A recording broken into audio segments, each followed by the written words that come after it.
देखिए, आप सभी छात्र छात्राओं का मेरे यूट्यूब चैनल पर स्वागत है। मेरे चैनल का नाम है अमन चौहान इंग्लिश ग्रामर। काफ़ी आप लोग को अच्छी-अच्छी जानकारी देता हूँ और आप लोग जानकारी को फ़ॉलो भी करते हैं, उम्मीद तो है आप लोगों से। अब देखिए ना, अब हम आप लोग को क्या आज बताएँगे, अच्छी जानकारी बताएँगे।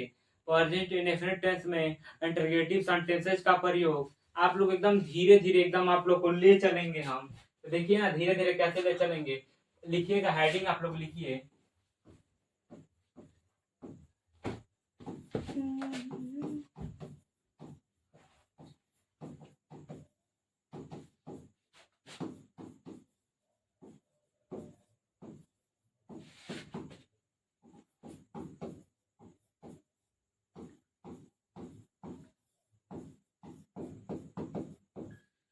प्रेजेंट इंडेफिनिट टेंस में इंटरोगेटिव सेंटेंस का प्रयोग हमने क्या बोला?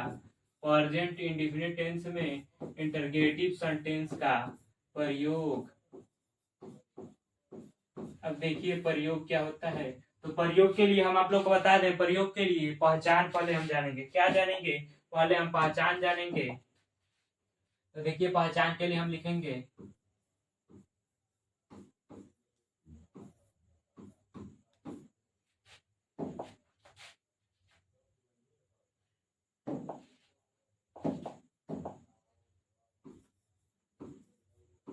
यदि यदि प्रेजेंट इंडेफिनिट टेंस में हमने क्या बोला? यदि प्रेजेंट इंडेफिनिट टेंस में प्रेजेंट इंडेफिनिट टेंस में हमने क्या बोला आप लोग को? प्रेजेंट इंडेफिनिट टेंस में प्रेजेंट इंडेफिनिट टेंस में प्रेजेंट इंडेफिनिट टेंस में प्रेजेंट इंडेफिनिट टेंस में इंटरोगेटिव, इसको इंटरोगेटिव कभी मत बोलिएगा, इसका असली होता है इंटरोगेटिव, प्रोनाउंसिएशन होता है इंटरोगेटिव। यदि प्रेजेंट टेंस में इंटरगेटिव सेंटेंस में हमने क्या बोला? इंटरगेटिव सेंटेंस में अगर, देखिए ना, अगर क्या से, हमने क्या बोला? अगर क्या से अगर शुरुआत हो ना, क्या से शुरुआत हो, क्या से शुरुआत हो, क्या से शुरुआत हो, हमने क्या बोला? क्या से शुरुआत हो, तो क्या के लिए, तो क्या के लिए, तो क्या के लिए डज या डू, तो क्या के लिए डज या डू, तो क्या के लिए डज या डू लगाएं सब्जेक्ट्स के अनुसार। हमने क्या बोला? डज या डू लगाएं सब्जेक्ट के अनुसार, और उसके बाद हमने क्या बोला?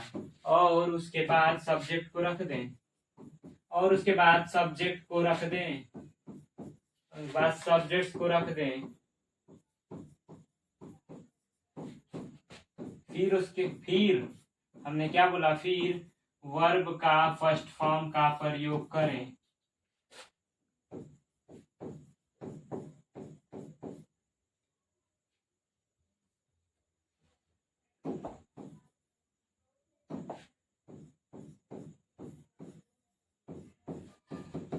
वर्ब का फर्स्ट फॉर्म करें। अब देखिए ना, आप लोग की ये पहचान हो चुकी है।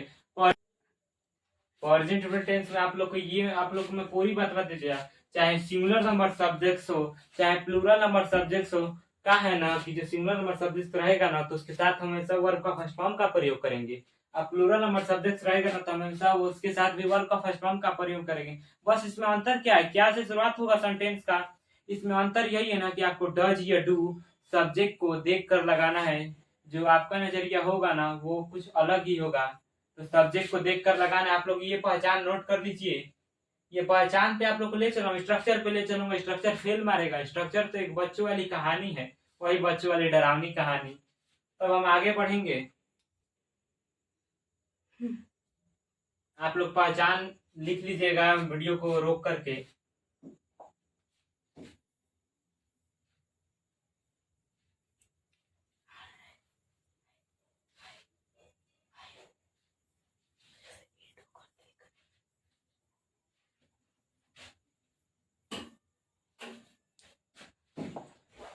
अब हम आप लोग को अब अनुवाद देंगे। पहचान आप लोग समझ लीजिएगा, पहचान जो लिखवाया है ना, अब उस पे अनुवाद आएंगे। क्या आएंगे? उस पे अनुवाद आएंगे। हमने क्या बोला? उस पे अनुवाद आएंगे। तो अनुवाद में देखिए क्या आएंगे। सबसे पहले तो हम पहचान में ही बोले हैं कि सेंटेंस की शुरुआत क्या शब्द से होगी, और क्या के बाद सिंगुलर नंबर सब्जेक्ट्स और प्लूरल नंबर सब्जेक्ट्स। ये हिंदी है, अभी इसका जब इंग्लिश बनाऊंगा तब वो पहचान काम करेगा। तो ध्यान से देखिएगा, क्या है ना, क्या वह खेलता है, क्या वह खेलता है। अब दूसरा देख लीजिए ना,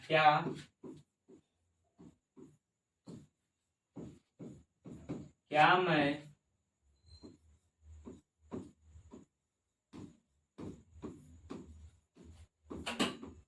सोचता हूँ। अब 3 नंबर देखिए ना, 3 नंबर क्या है? अब देखिए ना 3 नंबर, क्या क्या क्या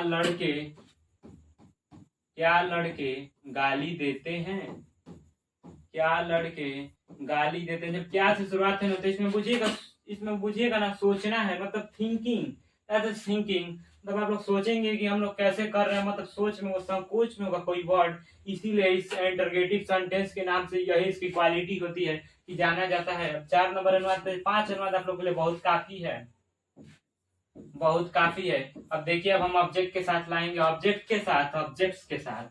क्या ये लड़कियां, हमने क्या बोला? क्या ये लड़कियां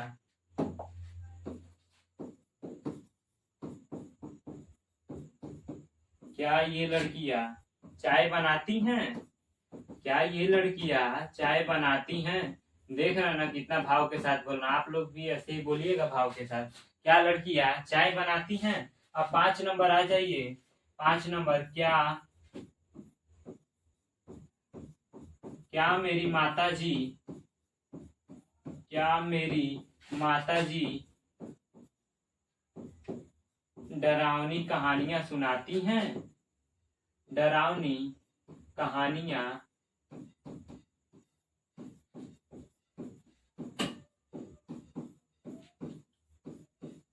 ये 5 एग्जाम्पल नोट कर लीजिए। अब हम आएगा आप लोग को क्रम वाइज ले चलेंगे। क्या क्रम वाइज ले चलेंगे आप लोग को हम, एकदम एकदम आसान तरीके में आप लोग को आज मैं बताने वाला हूँ। प्रेजेंट इंडेफिनिट टेंस का इंटरोगेटिव सेंटेंस बुझिए, समझिए, खत्म हो गया। ये क्या हो गया? खत्म हो गया। आप लोग अब अब आप लोग को देखिए, क्रम वाइज लेते चलता हूँ। देखिए पहला क्या है, क्या वह खेलता है। स्ट्रक्चर में मैं आप लोग को नहीं दूंगा, तो स्ट्रक्चर तो इसका यही होता है। स्ट्रक्चर क्या होता है कि सब स्ट्रक्चर होता है हमारा,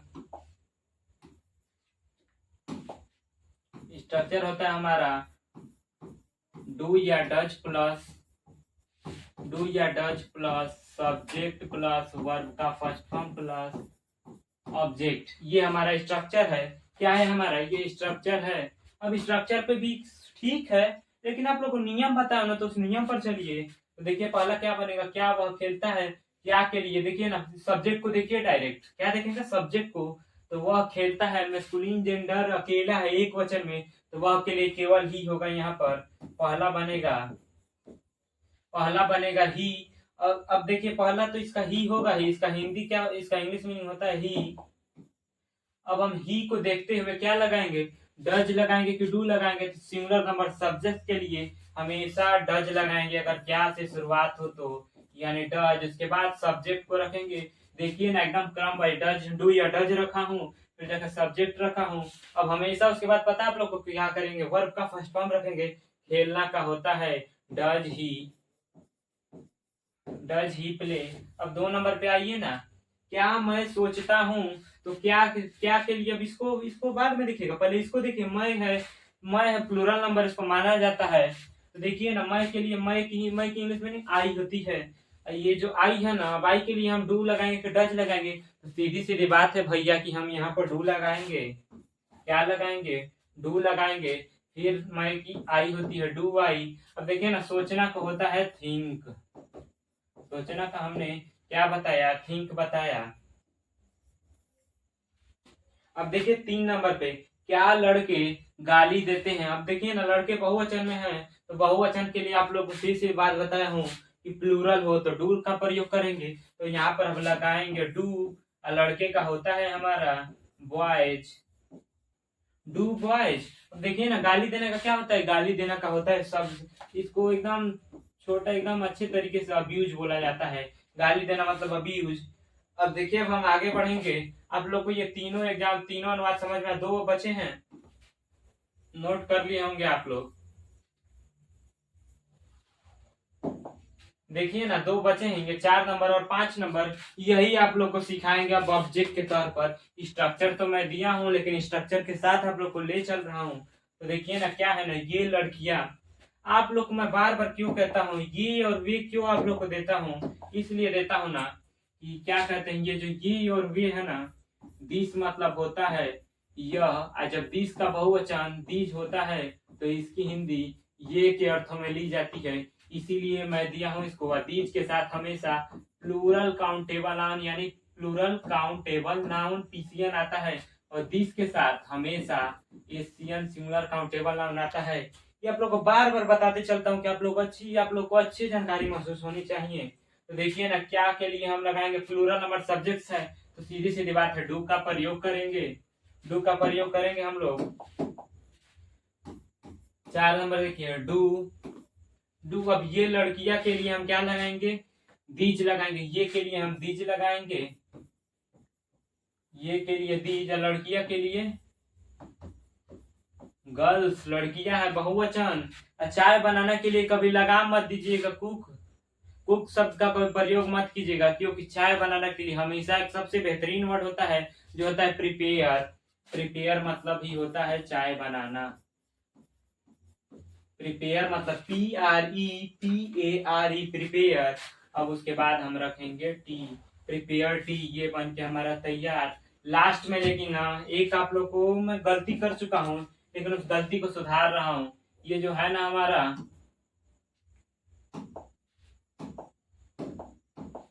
देखिए यहाँ पे हमेशा क्वेश्चन मार्क रहेगा, क्वेश्चन मार्क रहेगा, क्वेश्चन मार्क लगा दीजिएगा। जो 3 बताया हूँ उसमें फुल स्टॉप नहीं लगेगा, question mark, only question marks.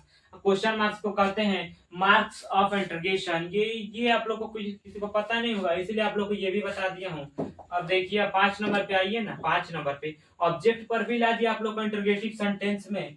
अब 5 नंबर पे क्या है ना, 5 नंबर जो है ये हमारा हिंदी था, क्या मेरी माता जी डरावनी कहानियां सुनाती हैं। तो सुनाना के लिए हमेशा हम किस शब्द का प्रयोग करेंगे, तो हियर शब्द का प्रयोग करेंगे। जब हियर शब्द का प्रयोग करेंगे तो देखिए ना, मेरी माता जी अकेली यानी एक वचन, तो माई मदर होगा इसका। अब देखिए क्या के लिए, जब एक वचन है तो हम डज लगाएंगे, सीधी सीधी बात है, हम डज लगाएंगे। अब उसके बाद मेरी माता जी, ये रहा हमारा सब्जेक्ट। अब डज माई मदर रखेंगे, डज माई मदर। अब देखिए ना, डरावनी कहानियां सुनाती हैं। अब देखिए, कहानी सुनाना का क्या होता है, सुनाना के लिए कुछ भी हो, चाहे भूतिया फिल्म हो, चाहे कुछ भी हो सुनाना के लिए, चाहे प्रेम कहानी हो, कुछ भी हो सुनाना के लिए, तो हम हियर शब्द को सबसे अच्छा, सबसे बेहतरीन माना जाता है। इसलिए हमेशा वर्ग का फर्स्ट हियर। अब देखिए ना, कुछ लोग पता है क्या गलती करते हैं, डरावनी कहानियां के लिखेंगे हॉरर स्टोरीज लिखेंगे, लेकिन वो गलत वर्ड होता है। इसका हम पता है क्या लिखते हैं, ये सबसे बेहतरीन वर्ड है एट। ये हर्ट कौन सा है, ये हर्ट, ये दिल वाला हर्ट है, जो दिल आपका होता है टुकड़ों में बटा होता है। अब देखिए ना, एट हर्ट। अब देखिए, अब हम क्या लगाएंगे, ये क्या है ना, जो डरावनी कहानियां, इसकी पूरी ये देखिए फ्रेजेज हैं। डरावनी कहानियां का देख लीजिए क्या होता है, ये याद कर लीजिएगा आप लोग, रेंडिंग स्टोरीज। बहुत बच्चे कंफ्यूज होंगे, लेकिन मैं आप लोग बता दिया, does my mother here at her trending stories मतलब ये होता है डरावनी कहानियां। तो डज माई मदर, क्या मेरी माता जी, हमने क्या बोला, क्या मेरी माता जी डरावनी कहानियां सुनाती हैं, तो वो सुनाती होंगी। अब सुनने वाला हो और सुनाने वाला हो तो वही ना आप जानते हैं, अब हम थोड़ी जानते हैं। आप लोग को ये पूरी बातें समझ आ चुकी होंगी, आप लोग को ये पूरी बातें समझ आ चुकी होंगी, आप लोग एकदम ध्यान पूर्वक समझ चुके होंगे। मैं आप लोग से यही निवेदन करता हूँ, मेरे वीडियो को देखने के लिए आप सभी लोगों को धन्यवाद। लाइक करें, सब्सक्राइब करें, और जो बेल आइकन होता है ना उसको ऐसे दबाइएगा और दबा के एकदम शेयर कीजिए अपने जहाँ भी जितने पढ़ने वाले छात्र छात्राएं हैं सबको भेजिएगा, मेरा सपोर्ट कीजिए। धन्यवाद।